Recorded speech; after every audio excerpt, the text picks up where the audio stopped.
San Francisco, California, this is What's Left, a weekly political discussion challenging the mainstream left. I'm Eduardo with Andy Lipson.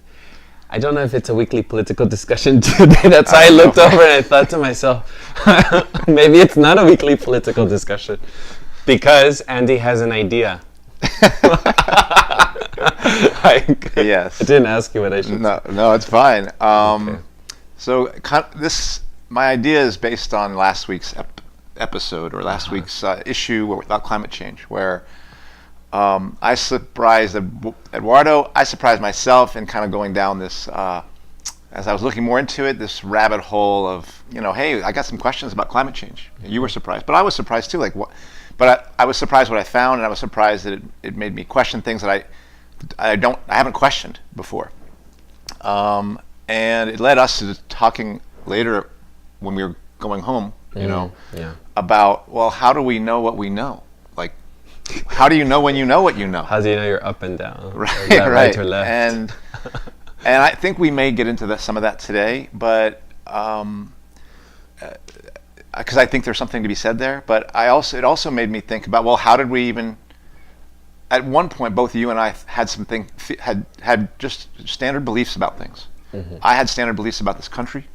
I had standard beliefs about the way our government worked, the way our society worked, and that those broke. And online they call, like, what's your red pill moment, Mm-hmm. And that's how I heard about, that's why I called it red pill kind of thing. The red pill, I think, is based on this the movie Matrix, where Neo is offered the chance to take the blue pill and just stay asleep and just keep things the way they are. It's great, or take the red pill and see how society really is. So I think that's where that red pill stuff comes from. I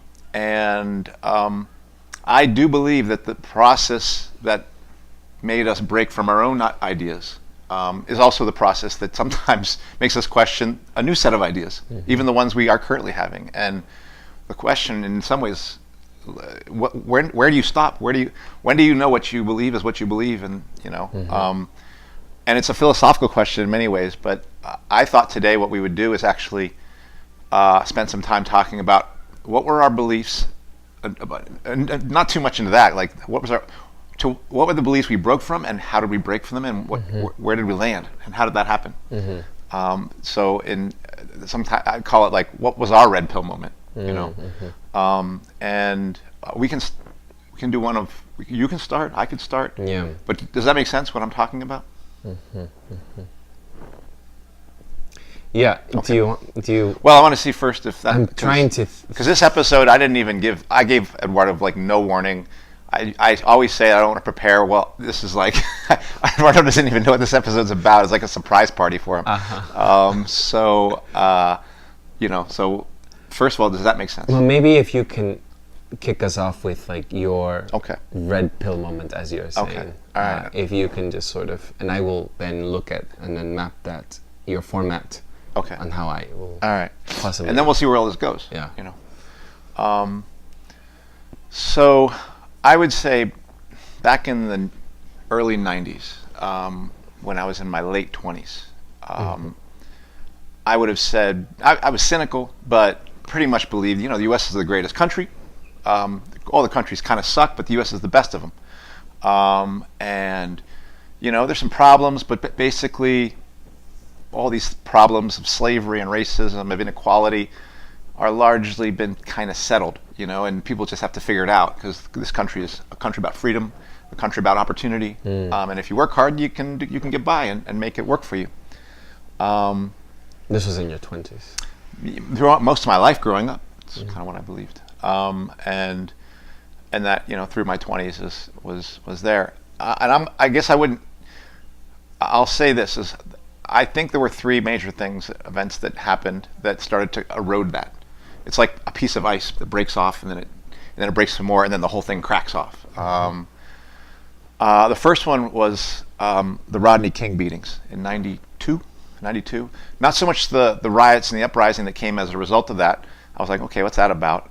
But to see police officers beat the hell out of this guy, just coming out of a car, it put a big question in my head, particularly for me, because like I said before, I was pretty racist growing up, and And I was like, what am I looking at here? And then of course when the police were let off, I was like, that's a big question. And then I was like, well, but you shouldn't destroy cities by virtue of that. But today I would say, yeah, of course people are going to have an uprising as a result. But back then, I didn't understand the response that black people had to the hearings. I mean, to the court results. But there was enough of a question laid there that something kind of snapped at that point, and the world didn't make too much sense. Like, it started this notion that the way I think the world is not how the world is. And so the second one was actually the O.J. Simpson trial. Do you remember that? And honestly, when I looked at it and I heard about the Furman tapes and this guy who was just saying N-word this and N-word that, I was like, I don't think the LAPD can convict anybody of any crime, And I know whole sorts of white people were going nuts about O.J. Simpson's guilty and blah, blah, blah. But honestly, at that time, I was very much more like, everyone said society was really divided. Like, some people, the black people cheered when O.J. was let off, and white people were like, oh, it's an outrage. I was much more I really related much more to black people's response to this. I was like, good, F the LAPD. These people can't be trusted. I heard about all the gang stuff that they had done of throwing gang members into different gangs and just the brutality and the Ramparts division. It was like a torture center. And this was like, what the heck is going on here? So that was like part two of starting to break, where most of the people around me were outraged by O.J. Simpson's by the verdict, and I was like, yeah, it's exactly what should happen, And so I was very different from the people around me at the time. And the last thing was in 1999, a very little-known war run by the Democratic Party, which is kind of established pretty permanently for me. The Democratic Party is nowhere for me to go, and it's no different, no better or no worse than the Republican Party. Was the Kosovo War. And I started paying attention to politics after that stuff that happened with OJ a lot more. And it wasn't just, it was like foreign policy stuff and things like that. And when that war happened I think it was maybe 3 to 4 years later after the Simpson trial. Is Simpson trial in 96 or 94? Do you know? I was in elementary school. Yeah. Yeah, right. Sorry. Trying to figure out. So then it was like, basically, I saw how all the U.S. was just lining this war up, using the idea of defending Muslims because they were going to go after Serbia and Milosevic because he was on the other side. He was with the East, with Russia and things like that. And I saw the whole thing set up. I remember seeing how the Rambouillet peace process was not a peace process at all, but it was a process designed to make it necessary for the U.S. to bomb Serbia. As a result of them not rejecting the so-called Rambouillet Accords.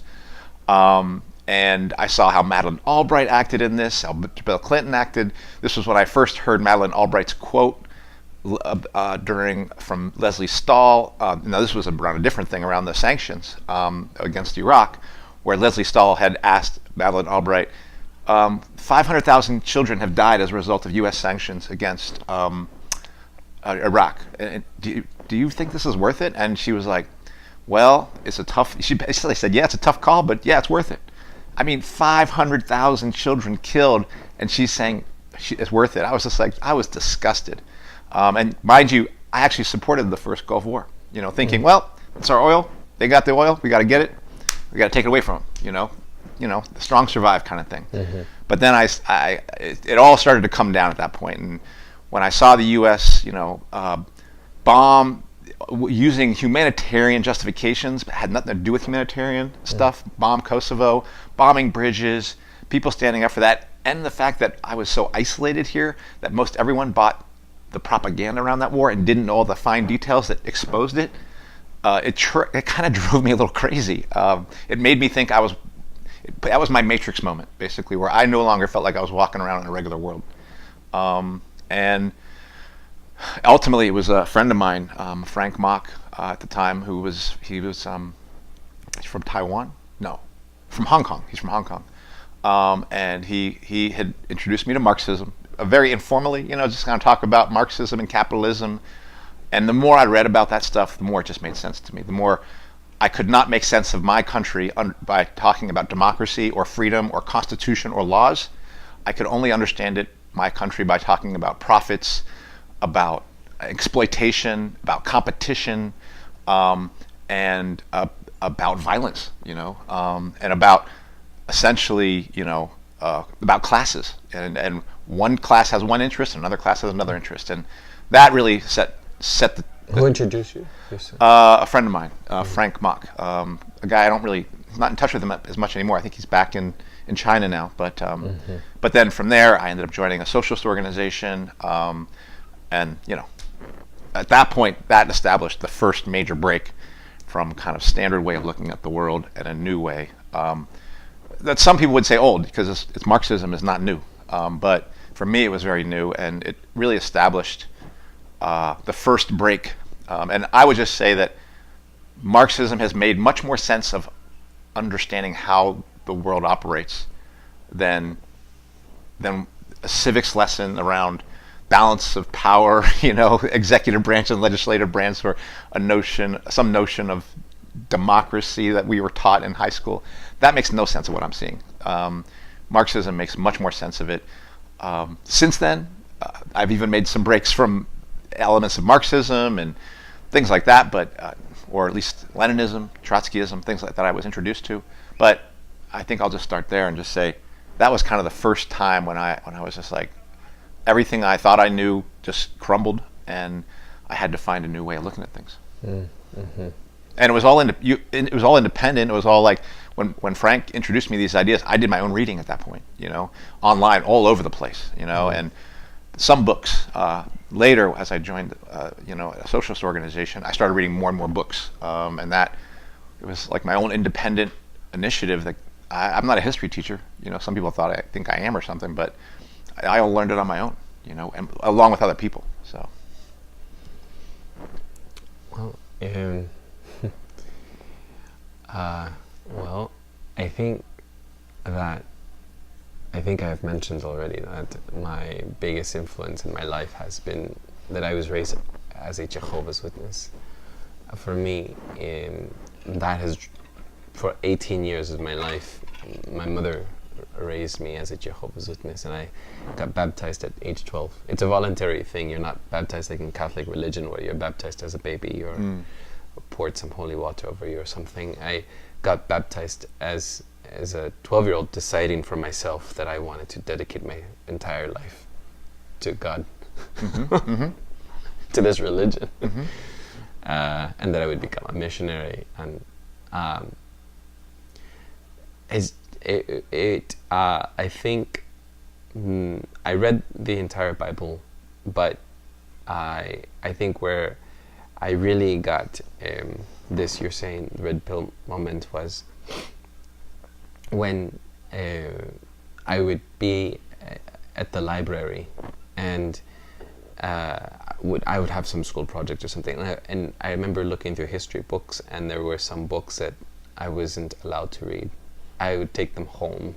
And do you have an example? Yeah, they were about curanderas, Mexican like folklore, witchcraft, and I was very interested in reading, but I wasn't allowed to see it, and I didn't know that, like, the discovery of my personal discovery that many indigenous people were not allowed to practice their traditional folk medicine because of Catholicism, and then I realized Catholicism is just part of the Christian Judeo colonization of massive parts of the world, that even Jehovah's Witness is like a branch of that, and it sort of gave me a chance to question, like, I wasn't allowed to read any of it, like it was prohibited, and then I tried to read, but every time I was shut down, people would tell on me, and then I thought, the more I was prohibited from reading, the more the more I was curious. I had questions, and I would ask questions to my. We have elders. It's not like a father or it's a group, and questions about, like, I remember this specific question at age 13, 12. I had asked one of the elders in my congregation about how were all the animals in Noah's Ark able to travel from faraway places when the plate tectonics of lands are separating it by waters, right. And they're supposed to be guided by God. Like you have animals from the north, from the south, from the east, and you have them coming to one place. Right. How are they able to travel? And like how fast? And I had this doubt, like these animals have been acclimated to weathers and to climates, and how can this all come to one? Right. And I don't think he was ready for such a question. I'm not ready. My mother, I remember she pinched me, and she took me. Sorry, and she took me and she pinched me and she said, ¿Cómo puedes hacer una pregunta tan? How can you make such a question? And because this elder, he had said, you can ask me anything, get your doubts out, and I had this question, but I had thought maybe if I ask it, then this is my mother pinched me, so that was one. And then the other one was like, well, I had figured out things about genetics in 7th grade. I had learned about how if you cannot have crossbreed between siblings, you cannot have marriage, or you cannot have children because you'll have certain defects. They'll be genetic. Genetic. It's possible, but it's not genetically a good idea. Yeah. And then I had seen that in the Bible they had said like such character had married his sister and had married, and then I had questions about that, and that how is it like genetically, how did the children come out? Right. And elders again, that they were closer to perfection. This is different. Yeah, but it's all these questions, and then it's just mounting of questions that I just was not able to get satisfied. Sedated. Sated? Sated, yeah. Sedated. You were I'm not gonna. Sated. Oh my gosh. Yeah. Delete that, Andy. No. Sedated. You see, sated for. I was like thirsty for knowledge, and so after school, I would go to my library, the main library, and I would then get some books and read there by myself. And then I joined peer resources at high school to help out people with peer-to-peer conversations about sex ed. And I thought, why is this not being discussed in my religion? Like, it's just abstinence. And in Europe, abstinence is not a form of contraception, I'd learned.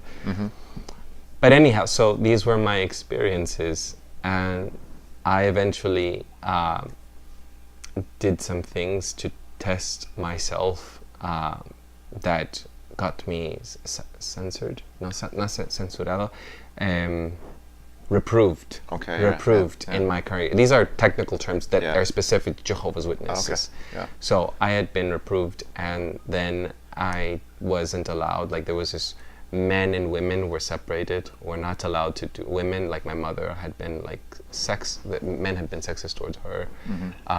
Made comments about her and had harassed her. I had seen women not allowed to participate in leadership roles in my religion. I thought that wasn't fair. And all this responsibility on me as a man. This is you at 13? 14, now we're getting to 14, 15. Okay. Yeah. So I had been approved around when I was 15, 14, yeah.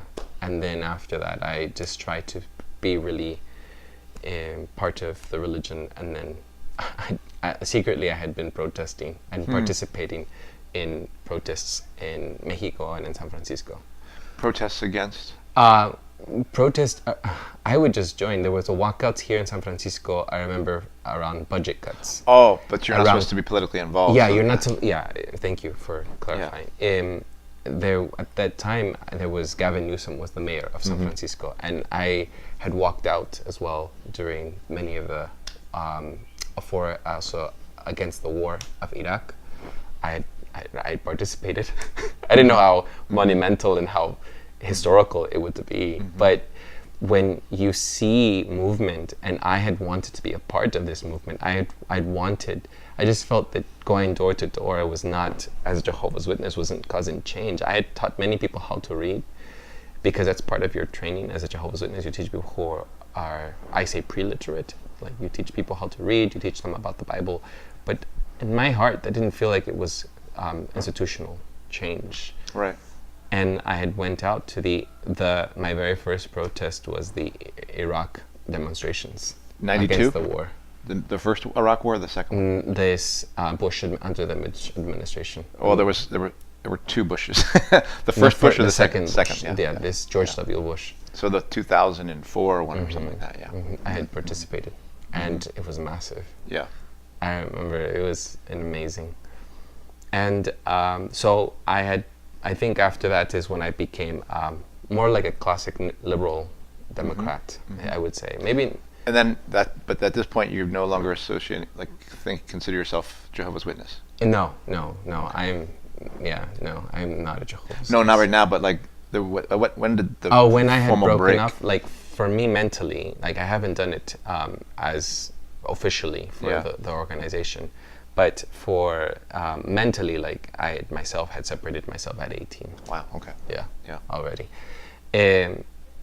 So I'd become like Ralph Nader was the biggest influencer for me at that time. At like 7th grade, Ralph Nader, everything, because I was I'd been influenced by San Francisco politics. I had no experience. I just participated. I always participated wherever there was a protest. I always knew if there's a protest, there's a protest for a good reason. I wasn't big. There's not just like if they're massive. I was just like, I was 18, 19. You know? And then I went to France as well, and my mother took us to Europe, and I remember seeing the protesters were fighting for things like extra vacation time and things I don't remember now the specifics of that time, so I don't want to make things up, but things that I do remember, things that I thought were like far-fetched here in this country, and those were my influenced areas where I started seeking or looking into alternatives was the Occupy movement.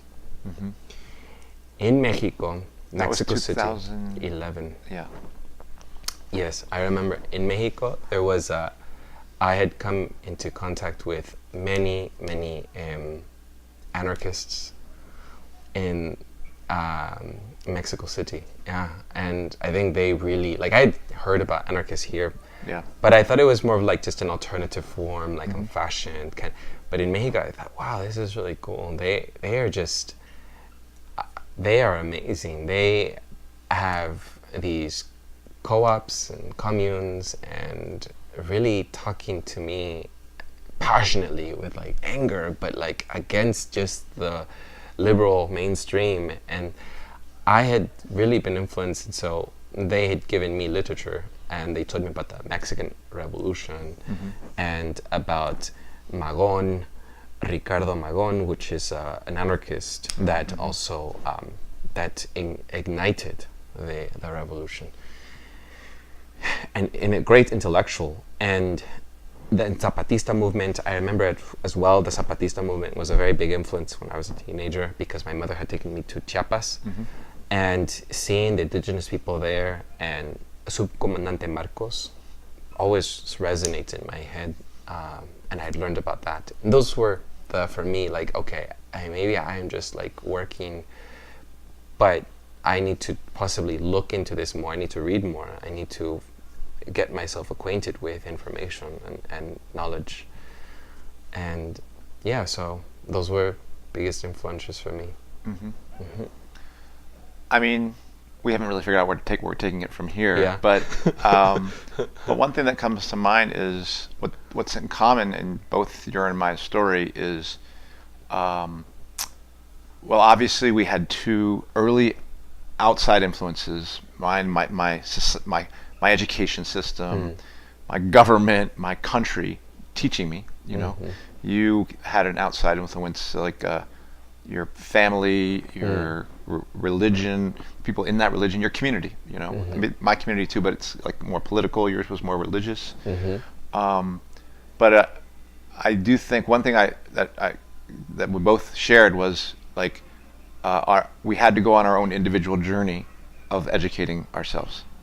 You know, and it was questions came up that couldn't be answered by what we had been taught. And to find the answers to those questions, we would ask the people who had taught us, and they didn't have answers. You know, and I think that notion of, I feel like the one thing that came across to me from listening to you and my own story is that knowledge is not something you learn in school per se. That you actually, I mean, obviously I learned to read and things like that, but to really actually educate yourself to decide what you know, you have to go on your own individual journey. You have to be willing to do that, you know, of education, your own reading, your own discussions, your own consultations. You have to hold counsel with many people, but then you decide ultimately what you're going to believe. But you also do have to find a group to help you cement those beliefs too. So I see that in common with the anarchist group you found. For me, it was a socialist organization. So that's one thing, you know, that comes up for me that I think about. I should mention that having our discussions, our cafe discussions, was a big influence as well. That I remember asking you, because I had been questioning the existence of God. I had been looking into, as a Jehovah's Witness, I was trying to figure out, to prove the truth to myself. But when I got involved politically, I left that alone. But then I had to revisit it because I feel like I had to make a choice for myself. No one pushes me, but I had felt like I had this pressure on top of me, like, am I a Jehovah's Witness or not? And at this point I was 20-something years old, and I thought, should I, like, I already had left, I had been inactive for so long, for these years. Now what is my choice? And so I have to I have to comb through the information that is alternative to religion or God, or to investigate the Bible itself and who's written it, on history, look at it and discover evolution. Remember I'd asked you, I said, I need to look into these things because, I felt like when I asked you, Andy, I said, I need to know a little bit more about, like, can you give me some information about, like, socialism and evolution? You were like, what is, like, you don't have to be settled with it. Like, I don't think you understood how crucial and important it was for me. Like, as Jehovah's Witness, you are believing that this world, this system, we don't think of it as in terms of Democrats or Republicans. Right. We think of it as all of them are going to die. Yeah. They are all part of the system. Yeah. They're all up for war. And they I agree with that part. And that this world is just, you know, and that this will be converted into a paradise. Yeah. And that, you know, it doesn't. And so for me, it was just like, I need to survive. I need to go to the paradise. You know, I need to go and be part of this purpose that God had for me, for all of us. Yeah. But so I had, like, this investigative nature. Like, I need to make sure that I know what I'm doing if I'm going to leave Jehovah, in this case, God, for good or not. And so I had asked you about evolution, and you're like, you don't have, like, you were like so cavalier to me. Like, it's just very like, don't worry, it's fine, one step at a time. I'm like, no, this is like, I have to be this. But our political discussions led me to read other things. I didn't get through the Communist Manifesto. I finally got through Darwin's book. That was a challenge. But I haven't gone through completely, I will admit. But I did read the other supplemental readings to the manifesto that you had provided, and that had given me some source, which then led me to other readings and then other things. But I appreciate that was like that you were part of many other people in my life that had given me this source of information and alternative way of thinking and question things, and given me this. It takes dialogue with numerous people to have ongoing discussions to sort of shape how you think. And I think it's an evolutionary thing. You just continue growing. I think it is evolutionary, but there are revolutionary moments in that process, right? Like you had revolutionary moments that were moments when you were asking those questions of the priests. For me, it was certain. They're almost like very points of rapid change. Like for me, it was the Kosovo War. And you do need to have that revolution in your mind in order to go to a new set, in order to begin to go on that journey into the desert on a new set to find a new set of ideas. And I mean, I actually do. I don't know if you have a place you want to take this conversation right now. Go ahead. Okay, because this does bring me back to the climate change thing. Because I know that. Because here's how I think about this, and I know I've often said to you, look, I think what you're saying is like, you don't have to know, like you just have to be in pursuit of knowing, and I think for me that's always been important, because what is the first set of ideas that I taught about democracy, they sort of calcify in your brain, they form a hardened crust. And they become the lens through which you see everything. And that has to be cracked and penetrated. And for a moment, for maybe a few years, you're in this open space again, where you're open to investigating things and you're trying to find answers. But because you have a set of ideas that are different than many people around you, and second, so they're embattled all the time, those second set of ideas, I do think, start to calcify. You kind of need to harden yourself around those sets of ideas as well. They need to calcify. And that's where I think sometimes those of us on the left get caught in a problem. Because we do need to know what we stand for. But I do think we have to have the flexibility to continue to have that kind of revolutionary mindset that allows your brain and your mind to move out of dogma. If you go too far, you can be like, if you don't stand for something, you'll fall for anything. That I've said that before, but I think that's true. But there also needs to be some flexibility and some willingness to entertain other ideas.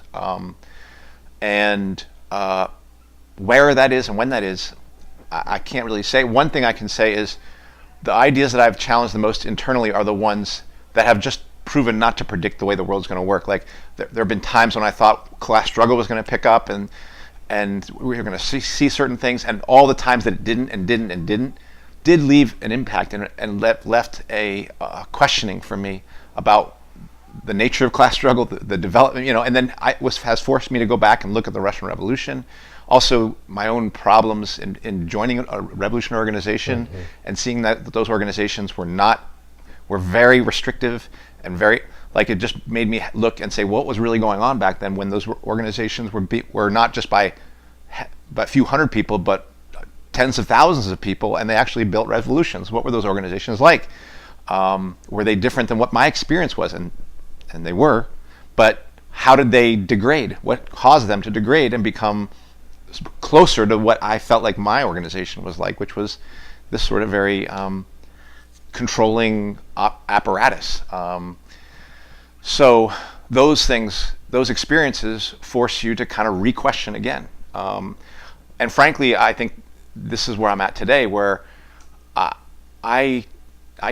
yes, at one level I know what I believe, but honestly, my standpoint right now, because things are so bad, and because I've seen things not turn out well for our side, for those of us fighting for the left, over and over and over again, it's caused me to have big questions about what is true and what is not true.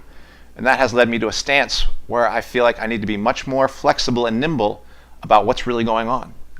Because I can't afford to have dogma, because I feel like this dogma was formed out of a time when the left was weak and degrading, and not good at all, and not capable of actually building something within this country.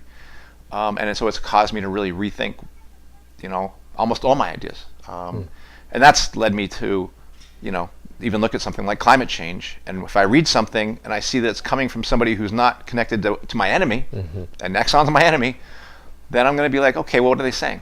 I'll listen to them.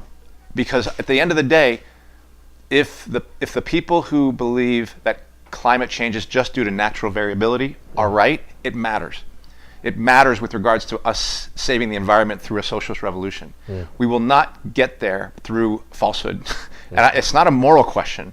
It is an actual absolute of if we as humans are going to actually be able to control our environment to make it work for us, we're going to actually have to know truly what's really happening around us. And have to know that some creatures are actually becoming extinct due to landscaping or erosion or some other agriculture, and not due to warming. If that's the case, then we have to know what's really taking place, because we're going to be the stewards who are going to be responsible for trying to solve these questions. And we won't get there through falsehood. I know you weren't trying to say, well, whether it's true or false, we fight for the environment, but it will be necessary for us to really know, like it's going to be necessary for all workers to really know what's going on around them if we're going to grapple with the major challenges that the world presents us, whether capitalism exists or not. So truth is a big part of that. And that's probably one of the biggest features of being an activist and a revolutionary. The thing I trust most about people is when I see that they're honest. I think that's one of the reasons why I trust you so much politically, is you're honest. You're willing to say what you believe and what you don't believe. And that feature of honesty probably is the most fundamental piece of being a revolutionary. Because honesty isn't always fun. Like, it's not fun. And it's often very discouraging. But the truth does set us free if we're willing to hear it and then act on it. Even if the truth is we're in a bad situation, we don't have any allies, we don't know what exactly to do. Knowing that's the truth is the beginning of being able to know what steps you have to take.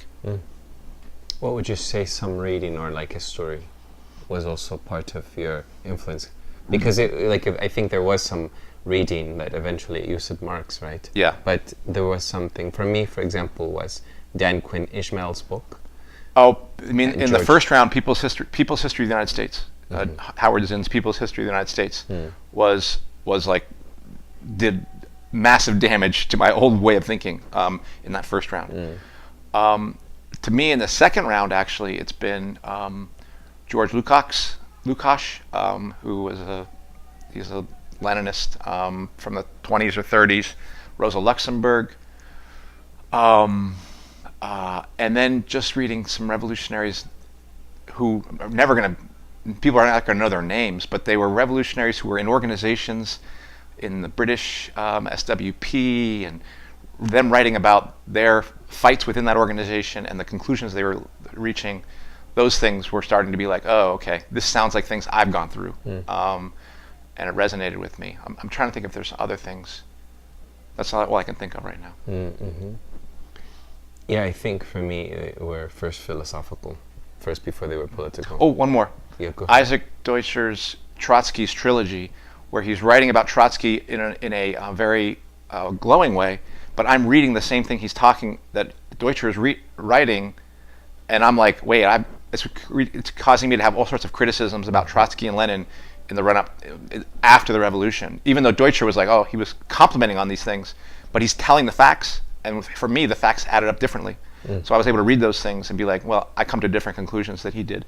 But the way he wrote that book allowed me to decide whether I agreed with the author, Deutscher, or not. So that was a big one for me as well.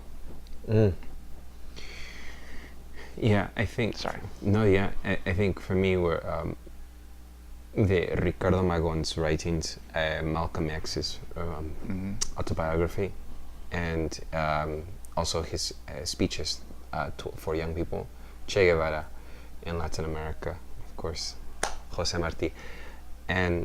But because I also moved from one form of spirituality, which was first institutionalized as a religion, to another, which is I took on the meditation practice. For me, it was Mahatma Gandhi. But socialists like to harp on a lot. So I don't give him a hard time. I don't. Trotskyists in India were not friend of Gandhi. So but those were my first couple. I think first it was like spirituality and like philosophical for me to really be able to think differently about everything. I remember Descartes' philosophy.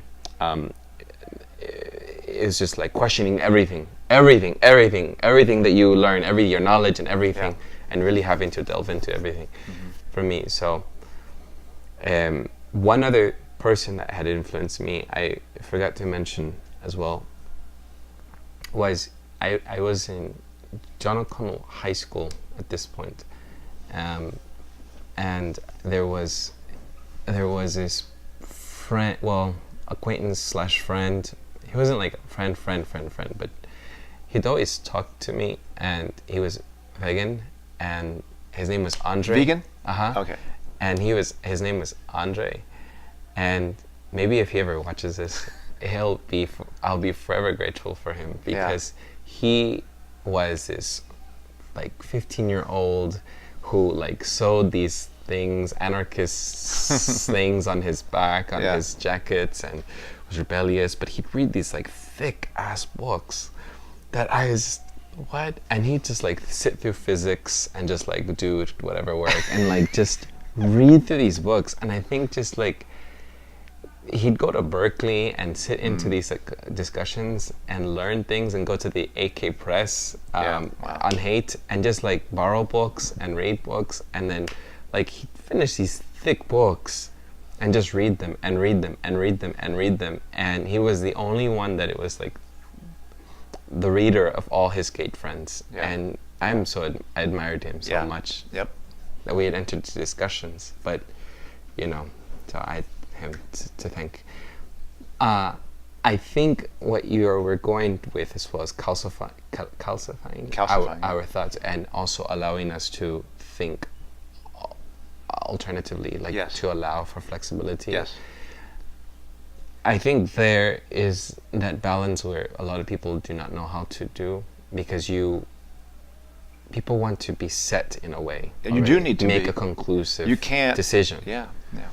And when you talk about climate change, I think the way that you are looking into other information, I haven't gone there yet. There's so much there's so much to read, but it's challenging and it's confronting, because it makes you question everything. I was even telling you in the last episode that how do you then, what is your measure? What is your personal measure to figure out and to understand what is truth and what is not? Because we're beyond just trying to get ourselves politically aligned somewhere. Like, yes, we are trying to figure that out, but we're like also investigating things that are being thrown at us all the time. That is researching really, and I think that like even like some of these have already been so tagged to, like slavery has been tagged to just white people, and gangs have been tagged to black people and Latinos, and certain ideas come as already marketed to hold onto like climate change for the liberal agenda, and that, the left agenda. I mean, no question. It's like that's a left. I mean, that's right. And so we don't question once it's a position. Maybe we're entering identity politics, but we need to really look into everything, even when we are given it to it by people that we trust. It feels as if there is people are complacent, conform to the status quo, because I would say something about stamina and ignorance is bliss, and how also there isn't a lot of time. I kind of like that robots will exist, because that can give us time. In a capitalist society, it takes away jobs because people need jobs to survive. Right. But if we were to have a socialist society, robots Robot it up, baby. perfect Yeah. so that they can do the monotonous, tedious work that can give us the time to do other things, such as philosophical exploration, such as questioning and really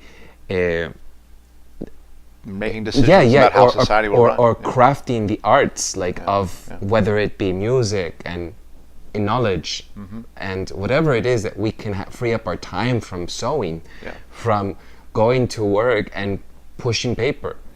You know, that can be done by AGI or whatever. AI and robots and blah, blah, blah. Yeah. Well, at least everyone knows I'm in the ballpark. You know? People will still work, but I understand what you're saying. Right. You know what I mean? It would be good. These technological developments, which right now put people out of work and make people more insecure under a different society that's not capitalist, could actually be put fully to use to be like, oh, look, these other really dangerous jobs or really jobs that are just laborious and mind-killing, it would free people up to do other things and to use their brains for other things, for personal things and for social things. Exactly, which is what Diego Rivera's mural at City College of San Francisco had, where he had envisioned that you put the traditional knowledge with modern or future technological and. Is that the one with the guy at the center of the thing, or that's a different one? No, the mural at City. Yeah, because I love his artwork. Yeah, he was a socialist, right? And so he had envisioned that the technological age would bring and free up people from doing labor-intensive slave work. And that was his vision. And he had, so I actually see it as a positive thing, not in a capitalist society. Now, what I'm trying to get at is that I think people are exhausted and overworked, and they want to spend their weekends playing football or going to the park or spending lots of money at a theme park like Disneyland to try to get the stress out that they don't want to sit down and read or investigate or research and so I think that is why we have these very marketed slogans or tagged hashtag positions to follow by and just share through social media now and just don't question, just like it, go with this because we are a divided nation, so you belong part of this camp and we don't investigate the depth of every position. I think so. Can you help me Let's articulate? See if, well, first off, I can't speak because I imagine. I mean, there's not going to be a ton of people hearing this, but I imagine everyone will be in some ways able to relate to this notion of an awakening moment, you know, that they've had in their own life, and I think people have those at different levels. But one thing we haven't talked about, and I think this is true for you. I definitely know this is true for me. That each of these times when we went through this was extremely painful. It was a very depressing period in my life. It was a very uprooting period. It's like not fun at all. Like giving birth is not fun. And you are giving birth to a new way of seeing things. And you go through an intense isolation, alienation, questioning. It's restructuring. It's a very unpleasant experience. To go through it a second time is not as hard because I went through it the first time. And I would say I've gone through two of these sorts of moments, and I'm now probably going to maybe go through a third. And so, did you grow up with the belief in God? That wasn't a thing for me. But I will say, so it makes sense that people would.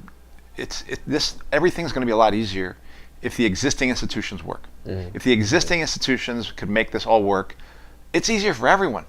It's just like, that's great if it would happen. But unfortunately, whatever has led me to my way of thinking has given up on that notion. Like, thoroughly given up on that notion that the existing institutions, not only do I not think they're going to solve the problems, I think they're producing the problems that are going to lead us to an end. Like, end for humans, not the planet, for humans. And so... So you had faith in the institutions. Yeah, like they figured out. That's different from me. Yeah, right. I had no faith. So I did, and that was my break. My break early on is from those institutions, and so once that's not a pleasant thing to go through that, and so I understand why people would want to avoid that. And people even get to that door, and then they have all sorts of unpleasant experiences, and then it's just easier. It's just like, okay, I'll just go back. Remember the guy there's a guy in the Matrix who actually took the red pill and said, all right, once I'm done with this, I want the blue pill again. I'm going back to when I didn't know stuff before. Like, I think people have that experience where it's like, all right, no, I don't like things. It was too unpleasant, too much. So that's one thing I think. And the other thing, though, is for me, and I think this is true for people, this is not just an academic search for truth, although truth is important. Marx says this, like, the point is not to understand the world, the point is to change it. And all this truth that I am trying to uncover is with the notion that I will be part of a struggle of people to transform this world, because that's the only thing that's really going to determine truth, is that struggle. That will determine what is and what is not real about all this stuff, what we really can do and what we can't do. It is important for me to do my own investigation, but ultimately the decider of real truth for me is going to be the collective class struggle of workers in this country and across the globe. We will decide ultimately what we can and cannot do through the actions of doing it. And I think that's important, is that I don't confuse these beliefs that I'm starting to come to, or things that I call truths, as things that are above people, that are above the class, if you will. They're just things that I'm starting to try to put together myself to make sense of the world, but it largely is in the absence of class struggle. My union doesn't go on strike, hasn't done it since 1979, and then keeps avoiding it over and over and over again. I think I don't really find out what's true about the world and about us until we take a step out into class struggle. And that's not a solitary thing. That's a collective thing. And until we do that, we're all going to be operating in the dark in a lot of ways. That's my belief. So the very thing that most people want to avoid, that I think will really show us what's what, and what the world is really, how it's really constructed and how it's really put together, that's the very thing people are trying to stay away from, because it will put us in conflict with the police. It will ultimately, if we push that thing, put us in conflict with potentially sections of the military and our government and the state. And people don't welcome that, And it will make us have to see, okay, can whites, blacks, Latinos, women and men, can we unite? That's where we're going to find out. I think we can, but that truth of that will not be known until we take action. And until the unity is required for us to win, then we will know whether we are a united class or not. That's all those things, not just the personal experience of a loneliness that you can experience from finding things that are true that separate you from everyone else, but also the fear of the fact that the truth that we really need to find out is one that puts us in battle. It puts us in battle with the capitalists and with the forces that right now run the society. And I think there's two reasons to stay away from that. Like, there's a lot of reasons to fear that, I think. But to me, it's unavoidable. We have no choice, because the alternative, I do believe, is ruin. Because I think that's where this is leading. When you said that, it reminds me of the Israelis that know that their government is high surveillance. They spend more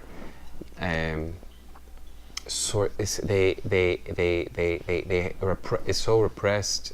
Not say like North Korea, but they are in a repressive. Israelis or Palestinians?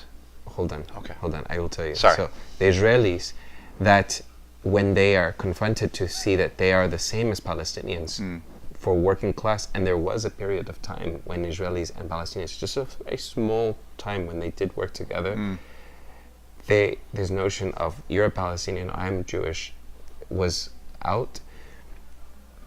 That is what the government of the government of Israel will fear if they, as a working class people, if they gathered together collectively Yes, and yes.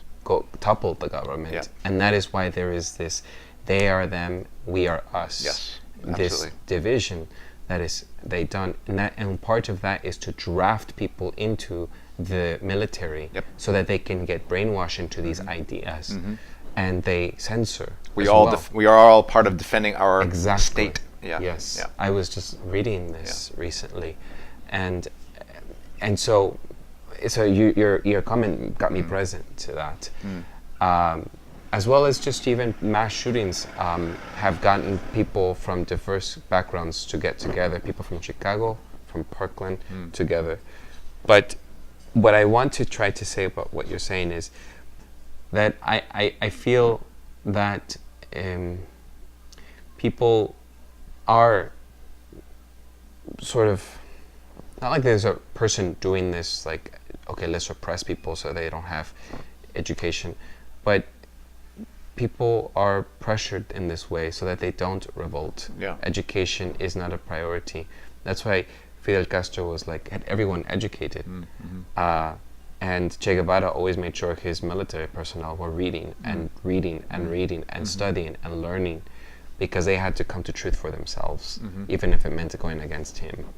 And so education is a part of revolutionizing yourself, because you are then contending with the truth about everything. Okay, we have to discover everything. I know that for me, when I had learned more, But that education often is a personal pursuit. It can be done with.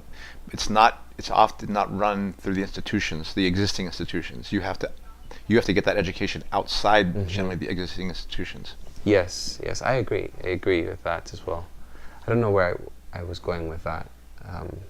I think I was going with it from just what you were saying, the blue pill, that people go back because it's confronting. Yeah, It's very confronting. and it can be lonely. Yeah. Yeah, Because everyone is just happy with what's going on. they aren't. But Superficially, I think they are, Andy. Yeah, I don't think. Or they mask it with drugs, or lots of entertainment, or dozing themselves off with television. I would just say that the reason I would say that I don't think they're happy with it is I don't think I think most people we would talk to out here wouldn't be any as happy with the things that are going on as I would. Like, they're not going to sound very much different than me in terms of their cynicism about politicians, about the way the world is operating. But at one level, so I don't think people are happy with things, but I do think people may be resigned to the fact that maybe there's nothing we can do about this, And I do think it's not just people, it's often people go to the Democratic Party out of that sense of resignation, like this is as good as we can do, and it is not. They don't go to them out of the optimism, but out of despair. This is true. One thing that is different from you and I is that Between you and I. yeah, is this you were just questioned about institutions you had trusted. In Mexico, people do not trust politicians and the police, like people do here. There is this trust in police, not maybe in low-income communities with the police. Right. But I'm talking about there's this general sense that I feel like, oh, you can always call your politician and hopefully change something, or write letters to the president or something. Like, we were never encouraged in Mexico to write letters to the president, as I was here when I came to school here. Like, our teacher would always tell us here in the USA, write letters to the president, call your Congress, and in Mexico it's like, they're going to listen. They don't. So this is the difference where you had trust and then you felt betrayed by the institution. Yeah. And I do think that there's people in America growing up at the same time who would not have had those institutional illusions that I had. But, I grew up public education. We stood up and did a Pledge of Allegiance to it, and I grew up hearing that anybody could be president. I don't remember people rolling their eyes. It's not like people were like, oh, that's crazy. We were all like, oh yeah, anybody could be president. I remember thinking that in elementary school. So, but I do know that there are people who grew up at the very same time when they heard anybody could be president. They were like, not me, like a black person person of color, for sure, but that was my growing up experience. And In Mexico, you're told, oh, if you're going to be a lawyer, you have to make sure to be corrupt for the good people. But you're automatically, you can interview any child. They did this on YouTube. I'll post a link for this. And they ask them, what do you think of politicians? All children respond like, thieves, corrupt. Yeah. So it's just that. So it's not like transformative. It wasn't very like betrayed, like how you felt. Like maybe that was like, oh my God, reassessing your trust in the government and everything. Yes. Yeah. For me, it's plain. It was plain clear. Yeah. As a Jehovah's Witness and as a kid brought up from 2 countries. Well, the basics of Jehovah's Witness are saying none of these people have anything to do with God, are going to get you anywhere. In many ways, that is something I had to come to. Now, the notion that Jehovah's Witness had that a few of us will then go to paradise, or I don't know where, that. But actually, the part of them that is completely separate from politics, because they say this is the world of man and there's no truth that to be found in it. I understand that. Actually, there's a way that I came to a slightly similar conception from a different route, But I do believe we humans must enter into politics in order to make the world the way they want to make it. I think so as well. Where do you want to take this? I don't know. I think we're done. I mean, with this, unless there's something else you'd like to say about this subject today. Maybe we can put this like a puzzle somewhere where it belongs. But the other factor I think that would like freaked me out was letting go of the belief in God. That's why I asked you if you believed in God, because God was everywhere for me growing up. When I was using the toilet, when I was out and about, when I was at home, everywhere. It's just this surveillance, of this presence of this omnipotente, this superior God around me. And when I had tried out some experimental things in my life to try to see the experiences that I had not had when I was a teenager, I'd always feel this guilt. I think you know what I'm talking about, because we also have had these conversations with other people, and specifically one specific person, but this guilt. And then I just thought, God's not here though. Wow. I don't know how to describe that feeling or experience, but I felt so free, Andy. Wow. I felt so free. I don't know how to describe. Only a Jehovah's Witness will feel this way, or maybe another person who was religiously brought up in a cult, that you felt so free. Right. Like, I don't have to be accountable to anyone, but to myself. Right. And that any bad thing I do is I'm not doing it for God. I'm doing it because I'm hurting myself ultimately, and I'm hurting someone else. Right. And I remember thinking that then questions my values, my principles that I hold for myself. What are those? Yeah. Because I want to try to do good in the world. But before that, I was trying to do good for God, for something else out there, not for myself or the world. Yeah. And that made me question and to reassess, what are my values? And I don't know where I read this, but once your values and principles are determined, all other decisions follow through. Yeah. And so that was the biggest factor in it. No, maybe people don't understand, but if you believed in God so bad, Yeah, no, I don't think I can relate, but I can believe it. The word you used when you said cult, though, I think people talk about Jehovah's Witness or small groups or even sometimes small political groups, but honestly, sometimes I wonder, all of us who were raised in the United States to believe in institutions, how is that not one giant cult? With massive Davidians, right? And that you have to Davidian, the mass Davidians. I don't know. To me, how is that not a cult? How is it not one giant United States cult? And that I had to try to free myself from, and it was painful. But so that's a question that comes up. All I can say is, if anyone is struggling with that, then with the non-existence of God, you just have to put your energy into another spiritual practice to transition out. That's all I'm going to say for that. It's like the patch when you're smoking a cigarette. Sorry, I am not helpful here. I didn't smoke cigarettes, so I don't know. Anyway, This week was supposed to be Bruce Newberger's interview, but we had to reschedule because of timing. Mm-hmm. So I think we're going to do it next week. Interview another socialist. Mm-hmm. I think we're done for Mm-hmm. today. I think we had a kind of an interesting discussion. Some people were asking like what we are listening to, what are we hearing currently that gives us sort of to keep up with the world. Oh. Maybe you want to mention. I recently been getting into this one, Better Off Red. It's a podcast. Mm-hmm. So I recommend it. Intercepted. That's another podcast. Intercepted. I've never heard as well. Yeah. So, and then just reading stuff. But what are you reading? I'll talk about it later. We'll make it another episode. I don't want to give you 2 episodes for the price of one. Just say one. That's like, are you reading CNN? No, the most recent thing I bought. God damn. Was you're letting people suspect. A book on Seymour Hersh. Okay. Seymour Hersh. That my partner got for me, and he's very much a liberal. He supports Democrats, but I think his reporting is interesting and actually reveals a lot about the system, even that he doesn't quite see in my mind. But all right, so we're wrapping up. Yes, we are wrapping up. So what do we say at the end here? Subscribe.